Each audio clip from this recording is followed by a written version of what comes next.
সকালে ছেলেকে স্কুলে পাঠিয়ে দিলাম, বাসি কাজকর্ম শেষ করলাম, মেয়ের জন্য খাবার রেডি করলাম, হাজবেন্ড দোকানে চলে গেল।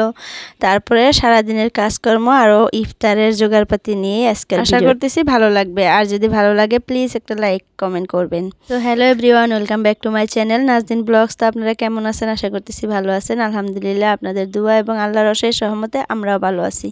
তো সকালে ঘুম থেকে উঠেই ছেলের স্কুল ছিল, ছেলের এক্সামে স্টার্ট হয়ে গেছে, তো ছেলেকে স্কুল পাঠিয়ে দিছি। আর সকালের বাসি কাজকর্ম এই যে মেয়েকে বাইরে বসিয়ে দিয়ে বিছানা টিছানা গুছিয়ে নিলাম। হাজব্যান্ডও শপে চলে গেছে, তো আমার কাজকর্ম স্টার্ট হয়ে গেছে। তো মেয়েকে খাওয়ালাম, খাওয়াটাও হয়তো দেখছেন আপনারা, রেডি করে নিয়েছিলাম। তো তাকে খাওয়াইয়া ঘুম পাড়িয়ে দিয়ে তারপরে আমি ভাবলাম যে পায়েসটা বানিয়ে রাখি, যেহেতু আমার হাজব্যান্ড পায়েস ঠান্ডা হলে ভালো পায়। তো সন্ধ্যাবেলা বানাইতে গেলে ঠান্ডা হইতেই পারে না, গরম পায়েস তো আর ফ্রিজে রাখতে পারি না। তো তার জন্য কি করলাম, সকালে আমি 10টার ওইদিকে পায়েসটা বানিয়ে ফ্রিজে রেখে দিছি। তো বিকালে আবার ইফতারের জোগাড়পাতি করব। তো এখন ভাবতেছি একটু বাড়ির পিছনে যাব। আর আমাদের বাড়ির পিছনের ভিউটা দেখলে আপনারা জাস্ট বলবেন ওয়াও এত সুন্দর। এই গাছগুলোকে আপনাদের জায়গায় কি বলে জানি না, আমাদের এই জায়গায় মাখই বলে, কেউ কেউ ভুট্টা বলে, তো মাখই, আমরা মাখই বলি। তো মাখইয়ের চাষ করছে, এত সুন্দর হয়েছে, ভালোই লাগতেছে দেখতে। তো আমি কিছুটা শাক নিয়ে আসলাম গাছ থেকে, আমাদের জমিতেই মানুষের চাষ করছে, তো সেখান থেকে শাক নিয়ে আসলাম। দুষ্টামি করতেছে, রোজার দিন কোনো কাজকর্ম নাই, কি সুন্দর শুয়ে বসে থাকে। ওই দেখেন মুখের দিকে কেমন করে তাকিয়ে থাকে, দেখছেন কি বদমাস। দেখেন খুব বদমাস হয়েছে, আম্মুটা খুব বদমাস। হাই বলে দাও, হাই বলে দাও, হাই বলে দাও। মা এখন মেয়েকে খাওয়াবো, দিতেছে এখন নামাজ পড়বো, মেয়েকে খাওয়াবো, তারপরে মেয়েকে ঘুম পাড়াবো, ঘুম পাড়িয়ে তারপরে ইফতারের জন্য জোগাড়পাতি করবো। আর মেয়েকে দেখাইতেছি কেমন করতেছে আমার। দেখেন কি বদমাশ। এই জাম্মু, এই জাম্মু, পরে যাবা, পরে যাবা, পরে যাবা, এদিকে তাকাও, এদিকে তাকাও।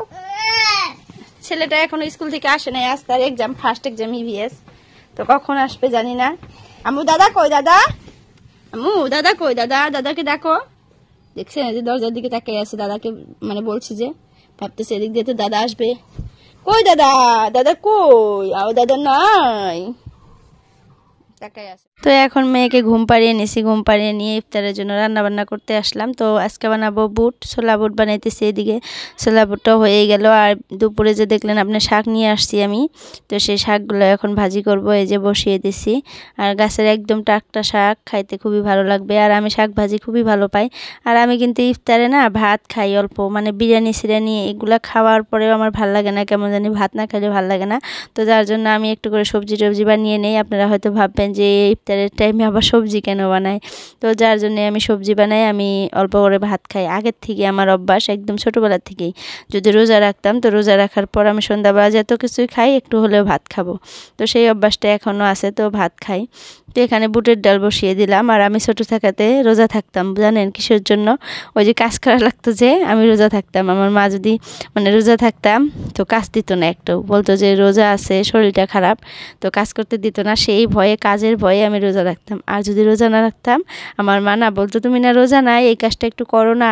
তো সেই কাজের ভয়ে আমি রোজা রাখতাম। যদি রোজা রাখতাম কাজ দিত, তো তার জন্য রোজা রাখতাম।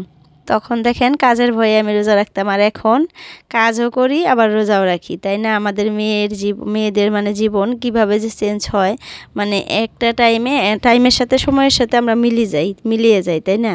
তো সেই সময়টা আমি কাজের ভয়ে রোজা রাখতাম, আর এখন কাজও করতে হয়, রোজাও রাখতে হয়। আবার পরের ঘরে এসে দেখেন সম্পূর্ণ সংসারের দায়িত্ব এক হাতে, নিজের হাতে নিয়ে নিছি।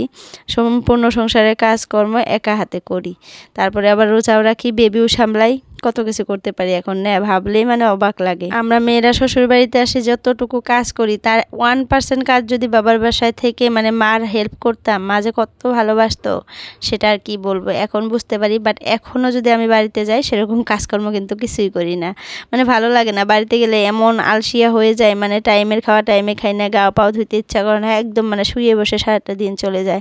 কিন্তু হাজব্যান্ডের বাসায় থাকলে টাইম টু টাইম সব কাজকর্ম হয়ে যায়। কেমন করে যে হয় জানি না, আলসি টালসি শরীরে থাকে না, ওই যে কাজ করে থাকি। আর জানি যে আমার নিজের হাতেই করতে লাগবে। আর বাবার বাসায় গেলে তো মনে থাকে যে মা আছে না, মা তো কাজ করবেই, মা তো আমাকে কাজ করতে দিবেই না। তো যার জন্য হয়তো আমরা মেয়েরা বাবার বাসায় গেলে একটু বেশি আলসিয়া হয়ে যাই। আর হাজব্যান্ডের বাসায় থাকলে একদম ঝটপট সব কাজ করে নেই, শরীরটাও একদম মানে ফ্রি থাকে, ভালো লাগে। আর বাবার বাসায় গেলে দেখবেন শরীরটা একদম জাম ধরে যায়, কি যে বলবো। তো তারপরে সব কিছু রান্নাবান্না কিন্তু হয়েই গেছে। আমি রাতের জন্য মানে শেষ রাতের জন্য সেহরির জন্য একটু সবজি বানিয়ে রাখতেছি এখনই, ছোটো মাছ দিয়ে টমেটো আলু দিয়ে চচ্চড়ি করবো। আমি না শাক খাইতে খুবই ভালোবাসি, কিন্তু আমার হাজব্যান্ড একদমই ভালোবাসে না। তো তার জন্য কি করব, মানে শাক দিয়ে আবার আলাদা করে সবজি রান্না করতে আমার ভালো লাগে না, দুইজন মানুষই খায়। তো ভাবতেছি যে এই সবজিটার সাইডে কিছুটা শাক দিয়ে দেবো। এখন যেহেতু ঝোল দিয়ে দিছি, তো শাক তো সিদ্ধ হতে বেশি সময় লাগে না, 5 মিনিটের মধ্যে দেখবেন শাক সিদ্ধ হয়ে যায়। তো আমি এই সাইডে কয়টা শাক দিয়ে দিলাম, ঢাকনা মেরে দিব, একটু পরে দেখবেন কি সুন্দর হয়ে গেছে শাকগুলা। তো আমি শাকগুলা তুলে নিয়ে খেয়ে নেবো, আর আমার হাজব্যান্ডকে আলু দিয়ে যে টমেটো দিয়ে এক সাইডে আছে ওগুলা খেয়ে নেবে। দেখছেন কত বুদ্ধি আমার। তো ওই দেখেন হয়েই গেল।